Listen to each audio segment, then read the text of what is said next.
It's Too Late with Alan Mosley. Guys, welcome back for another episode of It's Too Late. I am your host, Alan Mosley, joined as always by the #1 producer in late night. It is Blake Osborne. Blake! What's up?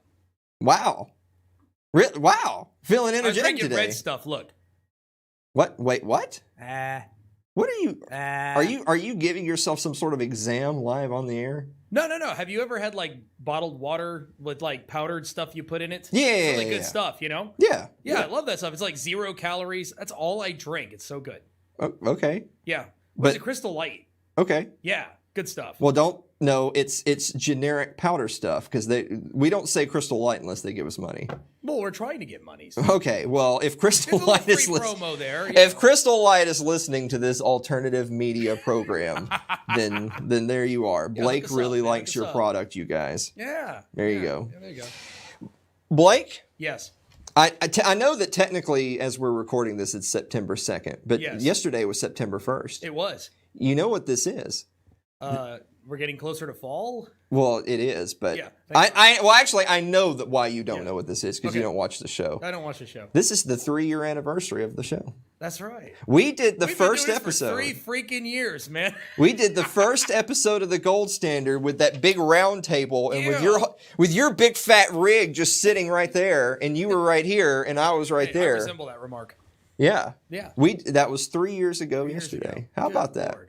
So happy birthday! It's Too Late Yeah. How with do you Alan like that? Mosley. Yeah. It's actually, I didn't realize this until we were doing, yesterday we did an episode of Sports Ball, me and Mike Meharry, and we started Sports Ball on September 1st the following year. Sweet. That's really cool, but I didn't plan it that way. It just happens. I didn't even remember that was the case. So it's the 2-year anniversary of Sports Ball and the 3-year anniversary of It's Too Late. Right. Serendipity. Yeah. Yeah. We're almost to episode 100 of Postcards from Somalia. I don't remember exactly what the date was of the anniversary. When do you sleep? When do I sleep? Yeah, you like make shows like. Do you see the bags under my eyes? That tells you the answer of when I sleep, which is never. Got no bags. But we're almost to episode 100 of Postcards. Good. That's a lot of. Congratulations. Thank you. That's a lot of content. So Yeah, you're putting up with Sherry that long. That's impressive. yeah, exactly. I'm actually gonna see them this weekend. Oh, cool. I'm gonna be going out to their side of Somalia There you go. and visiting them.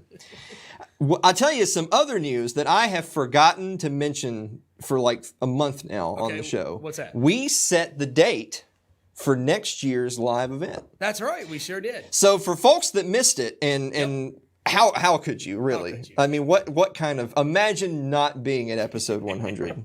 You're just not a real libertarian. You have to come to the show. We had episode 100 live here and at the studio in front of a studio audience. Yep. And that was March 14th of this year. Yep.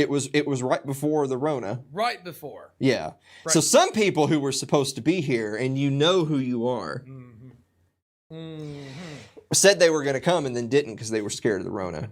That's okay. I'm joking. I don't blame them. But we had so much fun with the people that were here, and we decided if everyone really enjoyed it and everyone wants to have that chance to have that camaraderie and all that good stuff, right. then we would make it an annual thing. Yeah. So we decided on March 20th, March 20th. 2021. That's right. So next year, March 20th is next year's live event. Here at the studio, we'll have live entertainment. Yep. Live music, Puppet shows, puppet shows, skydiving, you name it. skydiving. That's right. Yep. I've had a lot of people asking if there's going to be a petting zoo. Well, we're working on it. So there's going to be some sort of goat performance. I'll leave that up to your imagination. Yes, I can't stress this enough though. These are not eating goats. No, they're looking goats. looking at goats. They're milking goats. They're petting goats, They're not dairy eating goats. goats. There's not going to be a taste testing of the goats, but there may be a petting goat. Yes. So there you go. Petable. Yeah. Petable. Yeah. Yeah. And frankly, to be honest with you, I've seen some of your goats. I don't think you could make a lot of burgers out of those goats. Like Coco the bonus goat. Like that's like a Snickers. She's a Nigerian though, Whoa. You're gonna get us in trouble. Nigerian goat, what? So anyway, You know how I like to do. We start the show. Uh-huh. I see the clock counting down right there. Uh-huh. 5 minutes, 30 seconds. There you go. I'm keeping a mental note of around 8-10 minutes. We got to cut for commercial. Okay. And then the closer that time gets, the more I just waste time. Yeah. So I'm going to waste some time. Waste some time. I learned something yesterday. What did you learn? This is what I learned. Okay. Have you ever seen the movie Hook? You know, the Peter Pan movie with Robin Williams? Dustin Hoffman. Dustin Hoffman was Hook and all that stuff. Yeah. I learned something about that movie of some famous people who were in Hook that I didn't remember being in the movie. Oh, really? So there's a couple that are not super surprising if you saw the character, but one that would blow your mind. Okay. So remember how they do the flashbacks of when Peter Pan is young, like the actual young Peter Pan, and he meets Wendy? But of course, in the movie, Peter has grown up and Wendy's an old woman now. Exactly. The young Wendy was played by Gwyneth Paltrow. So how about that? And if you go back and watch the movie, you won't be surprised. She looks like herself. Okay.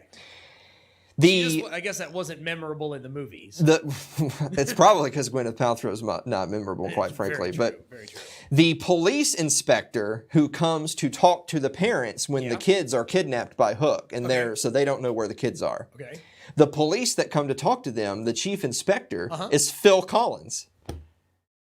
Okay, I would have noticed that. I think you would have noticed that, but it's like it's so fast. Yeah, but cameos are so wonderful. I mean, I would have just taken that at just carte blanche right there. Yeah. Yeah. Okay, now here's the big one. Do you remember the scene in the movie of the Boo Box where one of the pirates makes a mistake, so Hook has him thrown into the Boo Box, where they throw him into a chest and lock him in there, and then they drop scorpions in there? Okay. And so, he said the Boo Box, and everyone's laughing and cheering, and the pirates say, no, and they're throwing him in the Boo Box. The pirate who they throw in the Boo Box is Glenn Close. Like the woman? Yes. It's Glenn Close in drag, dressed up as a hairy pirate. As a dude. Yes. Oh, man, that's awesome. So now, everybody at home, go back and watch the movie. you're going to go back and pull up Hook, and you're going to fast forward to the Boo Box scene. Yeah. But that was Robin Williams, of course, playing Captain Hook, right? Well, no, Peter Pan, wasn't he? In that scene, he's dressed up as a pirate so that he doesn't get caught. Right. So, but you can tell it's Robin. He has a bandana over his eye and a big hat on. It's still one of the great Robin Williams. Yeah. But next to him is the person that Captain Hook goes after. Yeah. Because Peter is afraid it's him. But it's not him, it's the guy next to him. But the guy next to him is Glenn Close. I just remember that being a really good movie. The reason I brought that up is that we are actually working on a project right now that we're not going to announce yet because it's way, way early. But we're working on a kind of long-form film. Okay. And we were laughing, saying, I can't wait for us to be so rich that we can hire Glenn Close to dress in drag in one scene, not be in the credits, get killed off, and that's all we use her for. Well, that shouldn't be a problem. I mean, with the way her career's gone, you should be able to get her cheap. The way her career's gone, she's like one of the highest paid actresses in Hollywood all time. Glenn Close, at this point in history, that was like 25 years ago.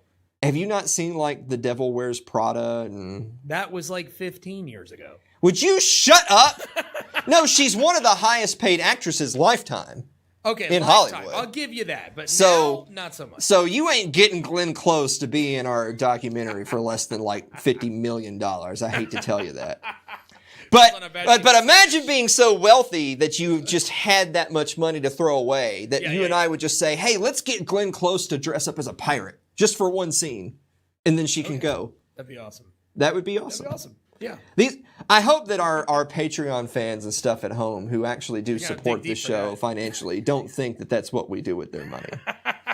But that is what we would do with your money if we were like billionaires. And if we had enough. Yes. If we had hundreds of millions of dollars, then I probably would do that. Yeah, but all for their benefit anyway, so just keep donating. I'm stimulating the economy. Exactly. Exactly.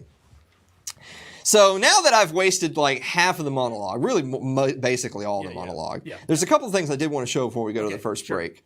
So take a look at this. So this was an article that was in Fox, and I'm not going to read through the whole article, but it's Pelosi used shuttered San Francisco hair salon for blowout. Owner calls it slap in the face. So that second picture there is the actual picture of her. You can see Pelosi. Yeah, there you go. Yeah, handsome lady, no doubt.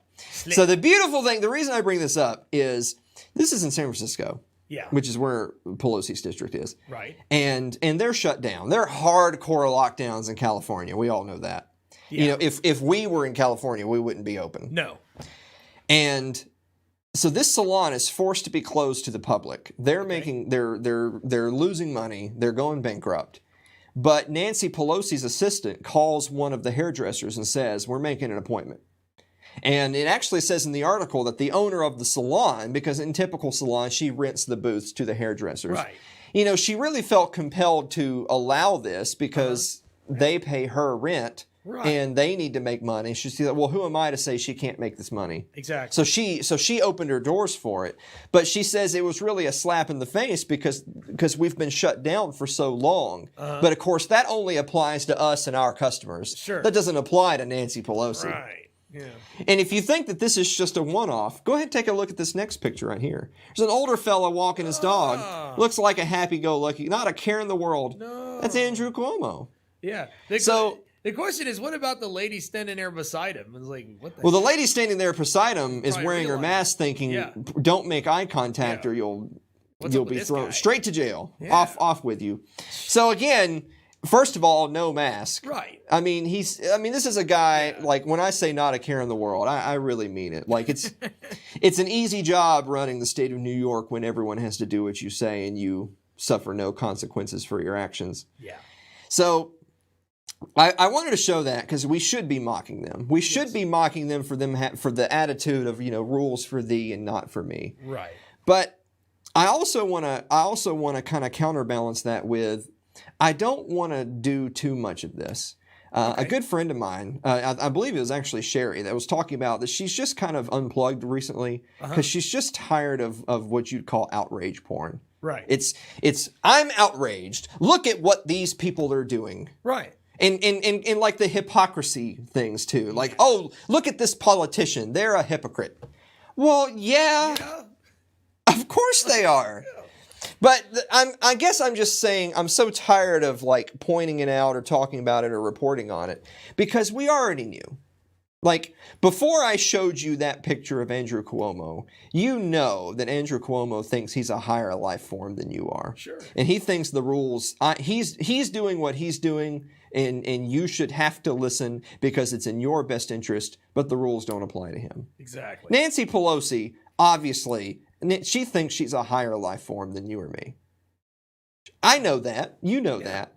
I didn't need that picture to tell me that because I already knew it. Right. And so I guess the point I'm trying to make is that maybe in the future when we show things like this, it'll really only be to make fun of them and to mock them. Yeah. Because that's what they deserve. They deserve to be sure. made fun of and mocked. And then they deserve to be ignored and you just live your life and ignore their rules and regulations because you give them no power. But I'm not going to keep doing it to say, harumph, harumph. Get mad with me, you guys. Look at these people and how they act. Because I know. Yeah. And it's not going to change. Nope. Same old, same old. Same old, same old. Yep. So I think next week, if we have anything like that, it'll just be to like a launching pad for us to have jokes. Exactly. Not to get mad. I'm tired of getting mad. Jokes are fun. Getting mad sucks. Being mad sucks. Yeah. I think that's where a lot of people are too. Like a lot of the people that are just generally apathetic, they're apathetic because they know that at the end of the day, they really have no say in matters. Right. And just having your stomach in knots over things, just isn't worth it. It just wears you out. Yeah. You just get tired. Yeah. It's getting tired. I'm tired of this monologue that's now 5 to 6 minutes over. Lord. Yeah. Wow. Okay. So I guess we better take a commercial break. Yes, sir.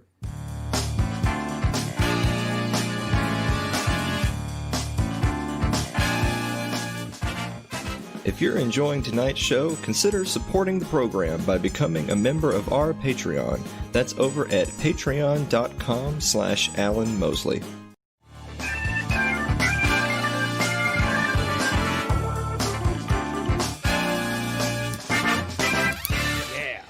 So there's an image from, and this is not photoshopped, by the way. Okay. There was an image from CNN was circulating everywhere the last several days. Go ahead and pull up that image. That fiery but mostly peaceful protests after police shooting. Yeah.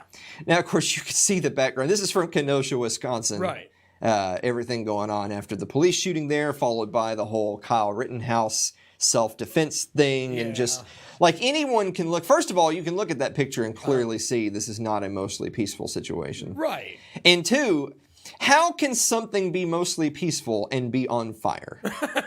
It's just ridiculous on its face. A good point. It really is. And so, and the reason why I wanted to bring that up, by the way, because I'm trying not to do the outrage point. I'm trying to police myself here. Good job. We don't want to have police, so we got to police ourselves. Right. Is that a lot of people don't like Donald Trump. I don't like Donald Trump. Right. I don't like any president. Whoever your favorite politician is, I don't like him. But I think some of the people that really hate Trump hate him even more when he says or does something that deep down in their heart of hearts, they know he has a point.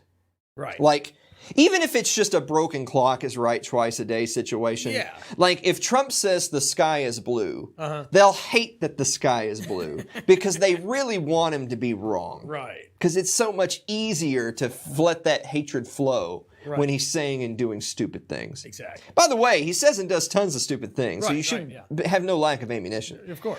The problem is that a lot of the things that we think he says and does that are stupid, they agree with because the duopoly and all that. Exactly. But the reason I bring that up is that they really hate when he attacks the media. Yeah. They really hate when he goes after journalists and when he says fake news. Right. The fact that this whole hashtag fake news thing became so culturally prevalent, they hate that. Yeah. Because by and large, the media are really on their side. Right. And so when he attacks the media, he's attacking, one of us. And so they hate him for it. Yeah. But then you see a headline like that. You see a headline like that from CNN, and you just shake your head and say, well, but it is fake news. Yeah. But it is. It is. I hate the man, but it is fake news. Yep. And so while I can still hate him, but I can also say, but why are you making heroes out of your journalists? They're all a bunch of corporate media specifically. They're a bunch of frauds. Yeah. So maybe don't get in bed with frauds and then feel the need to defend them against this horrible president. Right. So with that image in mind. Yes, sir. Hey, Blake. Yes. What time is it? It's time for...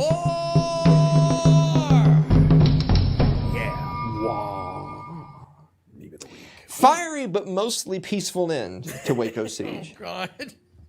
Did you ever watch that? Did you ever watch the Waco miniseries on Netflix? Dude, I watched it unfold live on the news. Well, I know, but did you watch the series on Netflix that they made about Waco? I did not. Okay. You should. I recommend to everybody at home. You should definitely watch it. I think as far as a mainstream piece of media content goes, it's about as fair and even keel as you're going to get. There's still some issues with it. They're still ultimately going to paint at least some of the authorities as quote unquote good guys, or at least with good intentions. But they do paint a great amount of the authorities as not good guys with good intentions. Gotcha. And they do paint a number of the Branch Davidians as sympathetic. So that's about as good as you're going to get, is what I'm saying. So you definitely should watch that series. We should do a review of that or something at some point. Yeah. But anyway, we don't have as much viewer mail this week. Really? You want to know why we don't have as much viewer mail this week? Because we made a post on our page for viewer mail. Okay. And we actually made two posts. Okay. At the time we made a second post because the first post got throttled. Okay. At the time of this announcement, the second post has only reached 22 out of our roughly 3,000 followers. On Facebook. Format? On Facebook. Okay. On Facebook. And the original post, I'll go ahead and read that for you. Okay. The original post only reached 128 out of our roughly 3,000 followers. Okay. Guys, I cannot stress this to you enough. We love it that you follow us. We love that you follow us on Facebook, Twitter, Parler, YouTube, where our content is, all that good stuff. Yeah. But you gotta make sure you click the like and the follow buttons, and you gotta make sure to go over. I should have pulled this up so everyone could see this, but you gotta go over to that follow button and you gotta click see first. Yep. You got to click see first so that Facebook prioritizes our content in your feed as opposed to it just being a part of the feed. Somewhere down there. Facebook's absolutely retarded algorithms is that even if you like our show, and even if you follow our show, you have made the conscious decision of, I want to keep up with that program. If we make a post and our thousands of viewers don't get to see it, it will only go to just 5, 10, 20, 30 of our followers. Right. And if those first handful of people who happen to get it in their news feed don't click on it, don't react to it, don't like it, don't leave a comment, then the post just stops right there. It doesn't continue going to the next 100, 500,000, 2,000, 3,000 people. Or more. I mean, we're trying to grow. We're not happy with that audience. We've been doing this for 3 years. Yeah. We've had episodes that had 30, 40,000 views. I know. We want that every week. Right. We don't get it every week. Right. Because and I'm trying not to badger people and say, hey, you should like and comment every single thing we ever put out. I'm not saying, look, I don't spend that much time on social media. Yeah. I'm not expecting people to do that. But for our posts to get any traction, you either have to do that or you got to click that little button under following that says see first. Right. Basically a handful of % of our whole audience actually saw our viewer mail post this week. Jeez. So because of that, we only have like 4 or 5 viewer mail posts. Okay. It's probably a good thing because we're running way over time, and in weeks past we had like 20 or 30 questions. Yeah. So with that said, we're going to do the viewer mail. Here we go. So epic. I know. Hot dog sandwiches, ketchup smoothies, viewer mail. I know. You know something. So the first one comes from Celeste Annis, who writes, Dear Alan and Blake, what is your favorite thing to eat on Thanksgiving? What's your favorite Thanksgiving food, Blake? Apple pie. Apple pie. I love the apple pie. Pies, any of the pies, except pumpkin pie and pie that has like pecans in it. I think Celeste is like an expert baker, so you're speaking her language right now. Okay. Yeah. I really love dressing. Oh, yeah. Like dressing is one of those things that like no one ever makes it for a regular dinner throughout the year because it takes more like effort and preparation. Yeah. But man, dressing at Thanksgiving. See, you know what you got to do though. What do I got to do? You got to you know Heinz makes that ready to go chicken and turkey gravy. Real good stuff. Nice. It comes in little glass jars. And just get yourself some stovetop, man. It takes like 5 seconds to whip up some stovetop. Slap some of that stuff all over it. Eat it. It's Thanksgiving every day. Get yourself a can of that like Hormel chicken. You know what I mean? Slap that in there and mix it in. It's good stuff. I learned how to eat on a cheap COVID thing. You're a communist. We're moving on to Jonathan Carranza, who writes, Dear Alan and Blake, who was a better avatar, Korra or Ong or Aang? Aang. Aang? I'll take this one. Okay, yeah, I've never watched it, so Blake, go ahead. Kyoshi. That wasn't one of the options. Doesn't matter. If you've watched the series, Kyoshi was amazing. Okay, so but if apparently... I had to pick between avatars, I'm going to go with Aang, dude. I'm a purist. Okay. The kid was bad A, man. So for the weebs out there who understand anything of what was just said, I'm a boomer, I guess. I don't know. I've never watched The Last Airbender. Yeah. I've never like I've watched some like anime. Okay, yeah. I've never watched The Last Airbender. So well, I mean, Avatar: The Last Airbender is the closest you could get to an American anime that was as close to a Japanese anime that was really good. Yeah. Well, there you go. Yeah. My answer is Spike Spiegel from Cowboy Bebop. Good choice. There you go. Yes. Sherry Voluntary writes, Dear Alan and Blake, when journaling, should you start with a consistent intro such as Dear Diary or Today on the 1st of September in the year of our Lord 2020, etc.? So I don't really journal, but I feel like when you're journaling, you're talking to yourself. Yeah. Like I know that people who do that are talking to the journal. Like Dear Diary. If you say Dear Diary, you're talking to the diary. Exactly. I'm not a psychopath, so I don't talk to inanimate objects. Right. So I would just write. Yeah. Like you're talking to yourself, so you can just start writing words. Right. You don't have to address the book. Yeah. So that's my opinion on that. But okay, so if you did that for all things, Yeah. then like when you're going out shopping for groceries, you would write, "Dear grocery list, milk, bread, eggs." So no one does that. No. So if you don't do that, then you don't address your diary. And who journals? I know it's current year. Yeah, Just watch porn and play Candy Crush on your phone. That's what people do. At the same time? I mean, if you're good enough. Lyle Durio writes, "Dear Alan and Blake, if you reached Mars before anyone else, what would you do with it?" What did he say? Say that again? If you reached Mars before anyone planet. else, what would you do with it? What would I do with the planet Mars? I guess. Look for things that are valuable. I mean, I don't think that if you get, like, you can do something with a planet. I'm going to do something with Mars. Now, I mean, like, if I got there first and that meant that I got to claim it, then, I mean, yeah, I would just claim, I'm homesteading this entire planet. Yep. I'll sell some acreage. Yep, there you go. That's what I would do. Planet Anarchy. So there you go. Yeah, there you go. That's why they call it the Red Planet, because anarchy go. is just violence and terror. There it is. Of course. Absolutely. Andrew Avery. Oh, here we go.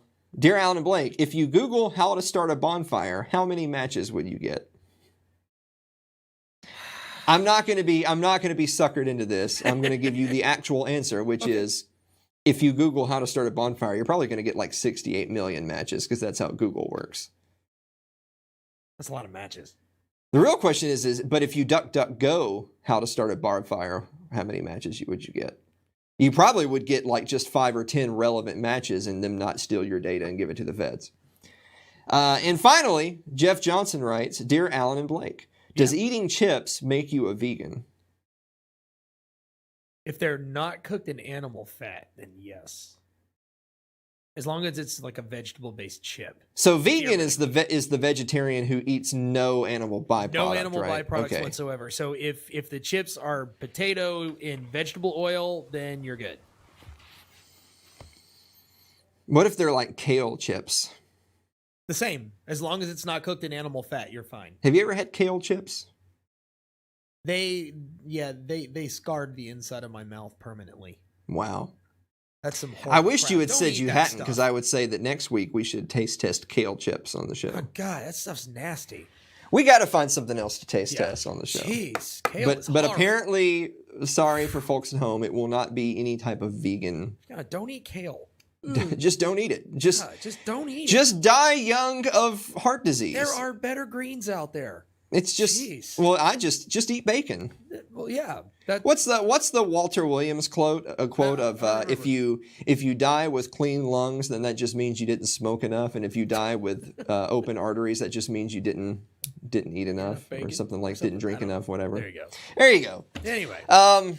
Yeah, we're halfway through the show, but Let's not like a quarter of the way through the content. Oh, that's good.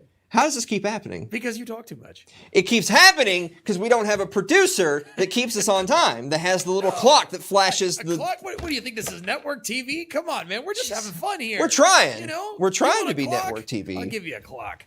We're closer to network TV than some neckbeard libertarian podcast. That's for there sure. You go. Guys, we're going to be right back after this. Don't go away.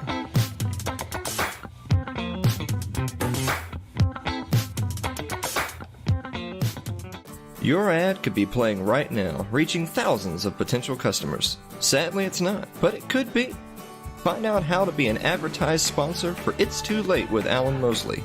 Email us at alan@funnybroke.com.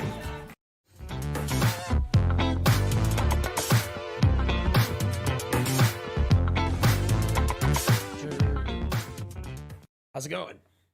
I love that You song. grooving? I love that song. Dude, it's like, I just want to anyway. You know, I don't think a lot of our people know at home that when you're not being the number one producer in late night, you run a music studio. So you know a thing or two about the groove. I kind of do. Yeah. Yeah. I'm a drummer, so I try to keep the groove a little bit. Yeah. We're going to have to do a musical performance at some point. Yeah, we have to. I mean, you're an awesome guitar player and a singer. So why aren't we doing something? I mean, what the heck? You can't just lie to people like that. Like how do you sleep at night? Stop it. No, I don't know how do you sleep at night. Yeah, you do.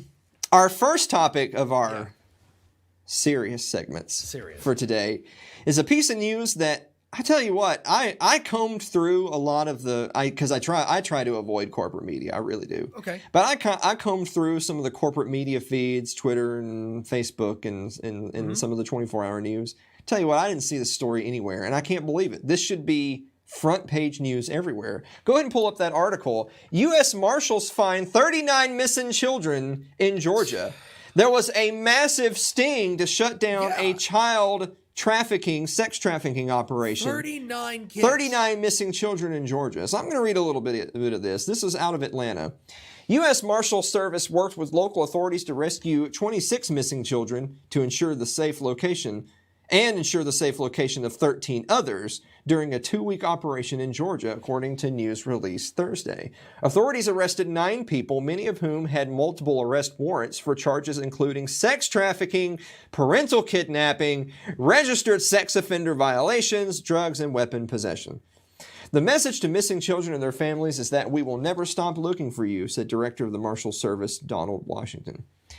Now, I'm going to read a little bit more of the report here, but I just want to stop really quick. Like, you've seen the movie Taken, right? Like, where Liam Neeson goes, like, halfway across Europe, kicking everybody's ass to find his daughter who got kidnapped or whatever. I have a unique set of skills. Yeah. Yeah, I know. I should have had you do your best impression of the little phone call where he does I will find you, and I will kill you. Yeah. But the thing is that in that movie, the bad guys are portrayed as like these like Middle Eastern or like Eastern European, just scum of the earth, sex traffickers who are then auctioning off these young girls, these underage girls, to like magnets in different parts of the world and all this. And the thing is that like that works. Like it's a great movie, whatever. But the thing is that the portrayal of the bad guy are these people far away. Uh-huh. But this story is not from the Republic of Georgia, halfway across the world. This is from the state of Georgia, right here in the United States. Right. This is activity that I dare say is prevalent right here on our own streets, right in our own neighborhoods, right down the road from us. You know, I'm old enough to remember if you went on social media and you talked about there being conspiracies and sex trafficking of children in the United States. Yeah. You know, hashtag Pizzagate. You were called a conspiracy nut job and you'd get banned from social media and all that. Oh, that ain't happening, you know. It ain't funny anymore, is it? No, The rescued children were considered to be, quote, some of the most at-risk and challenging recovery cases in the area based on indications of high-risk factors such as victimization of child sex trafficking, child exploitation, sexual abuse, physical abuse, and medical or mental health conditions. The youngest child was reportedly 3 years old. Good God. Many had gone for several weeks. Some of the children were missing for as long as 2 years before being rescued. Jeez. When we track down fugitives, it's a good feeling to know that we're putting the bad guy behind bars. But that sense of accomplishment is nothing compared to finding a missing child, said Darby Kirby. What a name. Chief of the Missing Child Unit. It's hard to put into words what we feel when we rescue a missing child, but I can tell you that this operation has impacted every single one of us out here. We are working to protect them and get them the help they need. It's going to be a lot of help. Yeah, it's going to be a lot of help. Need a lot of help. So, good Lord. The couple of takeaways that I have from this is one, like it's terrible that this is going on. Yeah. But it's great that this particular operation was put to an end and those children were rescued. You would think that this would be front page news everywhere. Yeah, you would think it'd be the biggest story in the country. Like, why isn't this everywhere? But, and I saw some people commenting on Twitter that, you know, NPR had time to talk about Miley Cyrus finding herself. Ugh. And, you know, CNN's got time to talk about mostly peaceful protests. Yeah. But they didn't cover this. And when you talk about the different competing special interests, I'm not really sure why they don't. Like, maybe there's something going on that they're kind of... And ultimately another thing that I want to get at too is that, like, look, all cops are bastards. Yeah, there I said it. Everyone knows how I feel about the police. But this is a win. Yeah. Right? Yeah. This is a big win. Yeah. This is isn't it amazing what the authorities can accomplish when they're not busting guys for dime bags and pulling people over for going 73 and a 70? Yep. Look what good can be done when you actually investigate violent and malicious crime and go after the perpetrators. Yep. Imagine frickin' that. Oh, yeah. So this is a big win, but they're not celebrating it, and I don't know. I'll let the viewer decide for themselves why that is or what that means. I think you're right. I think they should make a bigger deal out of this. One would think. I don't know. Yeah. But that actually leads us to our segue, because you know me, I can't end on a high note for the authorities on this program, right? Because while it's great that this particular trafficking operation was shut down, we know that there's so much more injustice in the world, both because they're prosecuting things they shouldn't and not prosecuting things they should. So we're going to do a little update on Breonna Taylor. Okay. So we've talked about Breonna Taylor on this program a number of times. Breonna Taylor's ex-boyfriend offered plea deal if he would claim Taylor was part of organized crime syndicate. Oh, come on. So go ahead and show them that second picture right here. So the second image I have is actually a phone picture of from the family lawyer of the actual plea deal itself, and you can see Breonna Taylor's name listed in the document. So, of course, Breonna Taylor, being the young lady who was gunned down in her own home, unarmed, during a no-knock raid by police in Louisville, Kentucky. She was not suspected of anything. The police were not supposed to be there. The person they originally were, the warrant for their arrest was someone who was already in custody elsewhere, not even at the premises. It absolutely was a foul up top to bottom, which means they murdered her. That's right. Let's not get you really don't have to get into any more of the intricacies of the event. They murdered her, and her killers walk free to this day. Yep. Now, we've talked about that at great length, but the update here is that authorities have been going after her ex-boyfriend. Yeah. Now, her ex-boyfriend survived the initial encounter. He was the one who initially had return fire stopped when he realized it was police. And they are alleging that he is a part of a drug conspiracy. This organized crime syndicate, drug traffickers, basically. They're drug dealers. It's always drugs.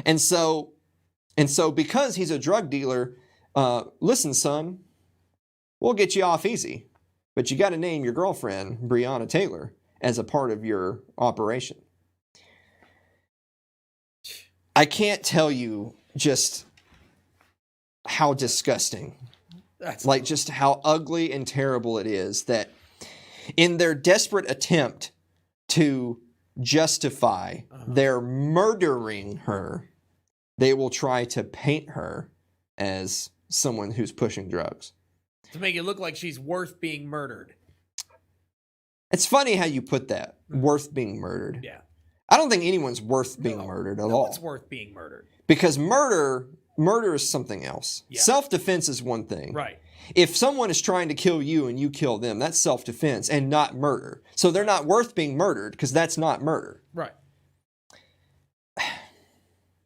It's just the fact that they think that somehow makes it better.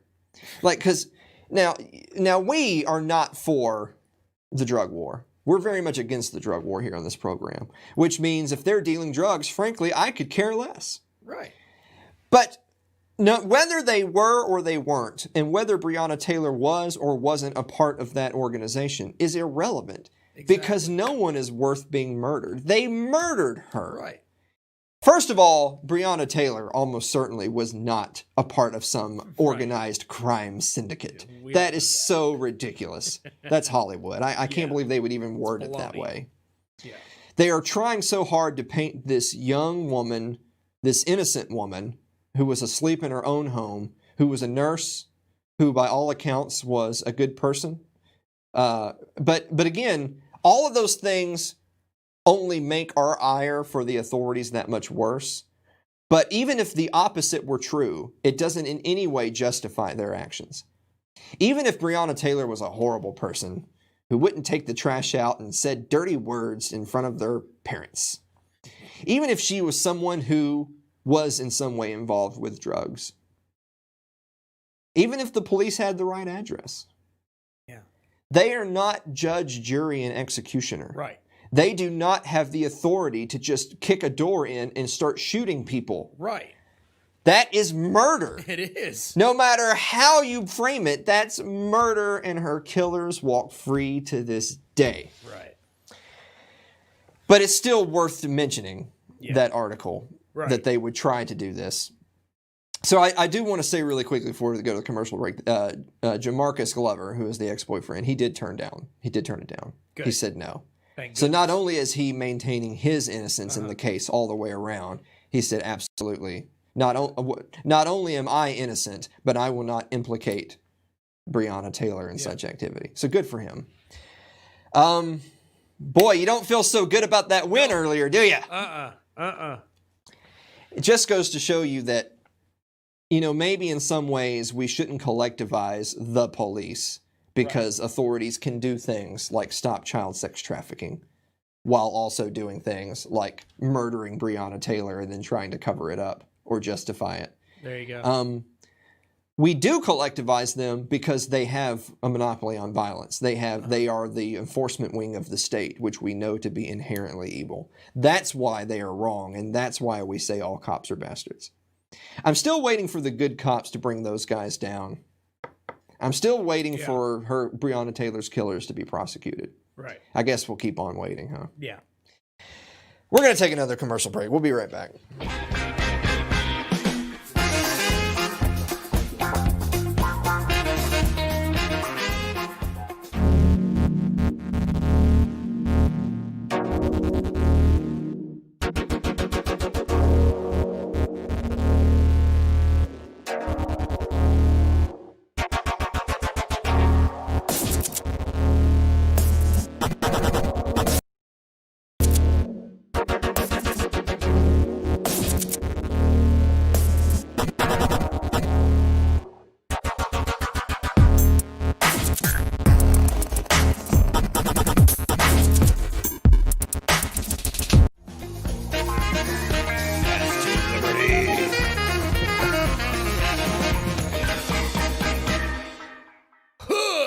There we go. That's what we're talking about. So we're going to end on a little bit lighter note. I just can't go a week without talking about the Rona. I just My Corona. because it just stays in the news. Yes, sir. That's the problem. Yeah. Just don't go away. So a lot of people have been just up in arms over the update to the CDC website. They did a little update to some of their charts. So this is not conjecture. This is straight from the CDC. 94% of COVID-19 deaths had underlying medical conditions. You don't say. You don't say. You don't say. The Centers for Disease Control released information showing how many people who died from COVID-19 had comorbidities or underlying conditions, as they are sometimes referred to by doctors. So this is the thing. Let's be careful talking about this. And I know that some of our friends like Jeff Johnson and Gregory Carpenter have been talking about this. All the guys over there with Suzanne over on the Wasatch Report. And I told them we're going to talk about this on the show today. So they can fact check me if I'm wrong on this. If you're going by the CDC data of the 185,000 people who have died of COVID-19. Right. And then you also look at the table that says 6% of those deaths only listed COVID-19 as the cause of death. There was no other underlying conditions listed on the death certificate along with COVID-19. Then that only comes to about 6% of cases. So we'll just say about 9,000.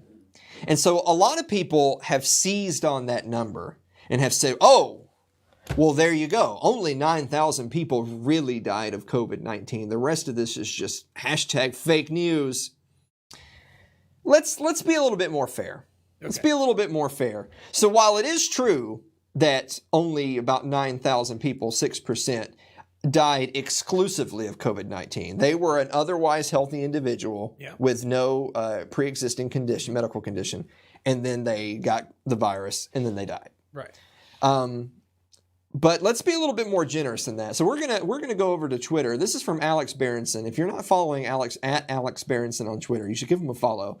So he's a investigative journalist, a former reporter from the New York Times, and he has been all over the COVID data since minute one. So he starts off here by saying a lot of the people are jumping on the CDC data of just 6% of U.S. COVID deaths list COVID alone as the cause. But to use that figure to claim COVID only killed 9,000 Americans, that's wrong. That's a bit of a stretch. Because there's other causes include conditions like pneumonia, which can be COVID related. Yeah. So in order to kind of get down to the bottom of this, we're going to break down the statistics a little bit. So first of all, for the people who died of COVID, who had comorbidities, who had pre-existing conditions, people who died had on average 2.6 more conditions other than just having contracted COVID-19. Wow. 2.6. Yeah. That's a significant number. Also, by the way, we're not really getting into age range in this particular set of data, but it definitely is worth mentioning that the average age of a COVID death is 82 years old, which is beyond the average life expectancy of about 78 in the United States. So it's just worth mentioning that if you're talking about things from an age range, yes, if you are advanced age, then coronavirus is more serious of a condition to encounter. But if you're under 70, 75 years old, it's just so much less statistically likely to cause irreparable harm to you. Unless you got like 6 conditions along. Unless you have multiple. So yes, you're right. So so the people who are at most risk of dying of COVID, other than advanced age, elderly, are people that have 2 to 3 other serious medical conditions on top of then they contract the disease. They get the virus. Right. However, so Alex Berenson breaks it down. He says, so a better way to use the data would be to take out the other causes of death that are so obviously unrelated to COVID or are such serious medical conditions outside of COVID that you were at serious risk of death regardless of having caught COVID-19. So to say that they died because their kidney failed or because they had a heart attack, yeah, I mean, you could have COVID and then have a heart attack, but it's really the heart attack that killed you. So he says, I'm going to include Alzheimer's, sepsis, dementia, cancer, and unintentional injury, as well as intentional being suicide. Sure. He's going to include those as causes that's what you died from, not COVID-19. Right. However, he's actually going to make this a conservative estimate. What I'm saying is that in favor of of higher COVID-19 deaths, he leaves in kidney failure, diabetes, obesity, and strokes. Now, someone can die having had a stroke and that not be related to COVID-19. Right. But he's leaving those in. Okay. Same thing for obesity. You don't catch obesity. No. You don't go down the street and someone cough on you and you get a bad case of the obesity. But he's going to leave obesity in, again, just to be that conservative towards the numbers. Okay. As well as kidney failure and diabetes. Getting COVID-19 is not related to catching a case of diabetes. But again, he's leaving those in just to be that fair to the doomers who talk about the severity of COVID-19. So with adjusting for all of those pre-existing conditions, it comes to about 50,000 death certificates. Wow. So if you list people who died exclusively of COVID-19, and then you also leave in people who died having had COVID-19, but also had kidney failure, diabetes, obesity, strokes, etc., comes to about 50,000. Yeah. So ultimately what he's saying is that people who may have had a high likelihood of surviving their medical condition, but their likelihood of survival was drastically cut because they caught the virus, comes to about 50,000. Yeah. So that's a more realistic number. That's a more realistic number. Yeah. And Greg Carpenter, if he happens to catch this, he can fact check me on this. Now I'm not saying that 50,000 deaths is something to just shrug off. Right. It's sad that 50,000 people have died and it be related to this virus. Right. But 50,000 falls much more in line with other similar diseases. Exactly. 50,000 falls much more in line with a flu season. Now, I remember not just weeks or a few months ago, if you went online and you made the statement, well, this is just kind of like the flu. Right. Maybe it's a little bit worse than having the flu, but it's basically like having the flu, where people who are vulnerable who get it are at more serious risk of mortality, but a healthy person will get sick, but otherwise they'll be fine in a week or two, you know? Right. And so, you know, it's basically like the flu, because, hey, 50,000 people will die this flu season. It's about like the flu. Yeah. Those people were shouted down. Those people were banned from social media platforms. Those people were flagged and persecuted socially. That's right. Because all the doomers, all the people saying, oh no, this is the most dangerous thing in our lifetimes. It's nothing like the flu. This is way worse. Remember all the models? The models of the millions and millions of people who would get sick, and the hundreds of thousands, if nay, millions and millions of people who would die because of how serious this virus is. Which, by the way, that's what really spurred the lockdowns. The economy was shut down and people were forced to muzzle themselves and stay at home and lose their jobs.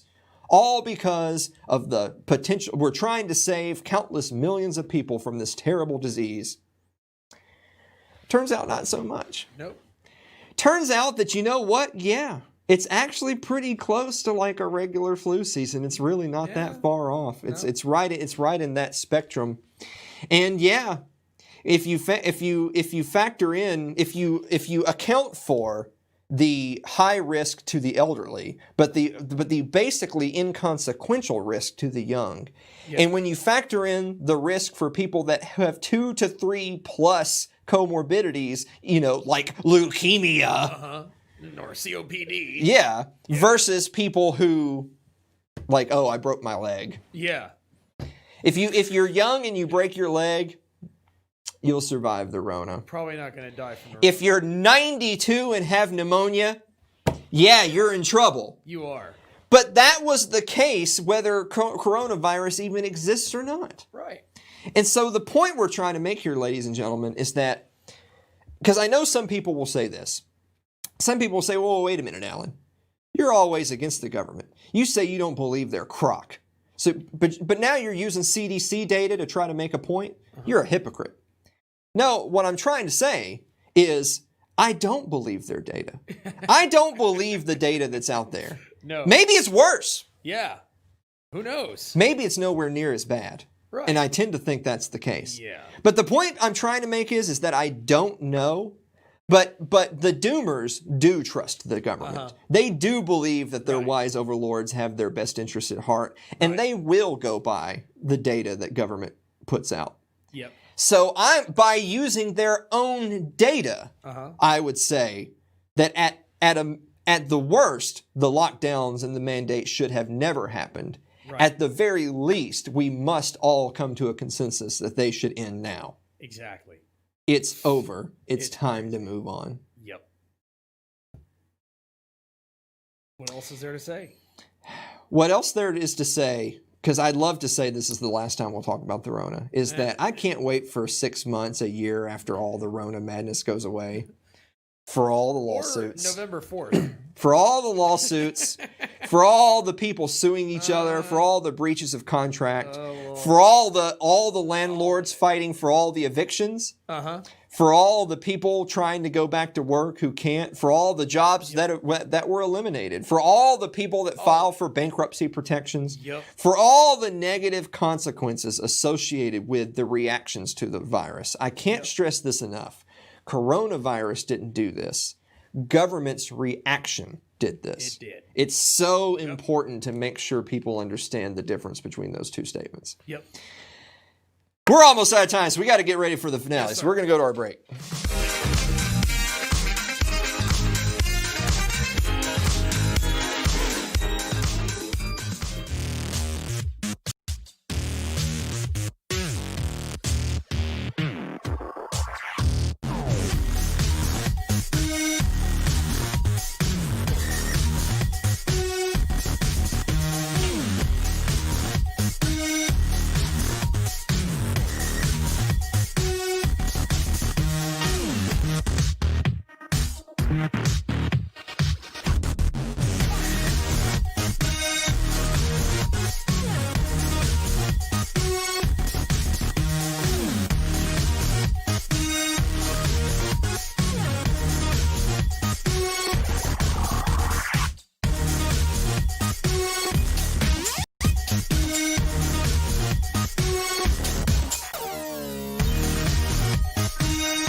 Like our Facebook page. It's facebook.com/AlanMosleyTV.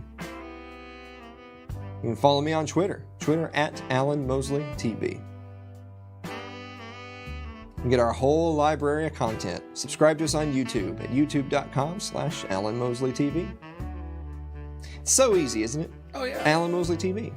You know, the best thing about YouTube is you get to go all the way back to watch the very first episode. Is it still there? Yes, it is. 3 years ago, and see how much we've grown. You can look at a video from September 1st, 2017. That's right. And episode 1. Absolutely. That's awesome. That was back when we had thousands of views per episode before YouTube throttled us too. Yeah. So if you've learned anything today, it's that if Glenn Close can be that handsome of a pirate, then I can live my life free of worry from coronavirus. I like how you did that. I That's do too. logical. It is. We beat people with logic and facts on this program. Totally. Yeah. Yeah. Like a wet mackerel. Like a what? Wet mackerel. You know when you hit someone with a wet mackerel fish, makes a splat sound.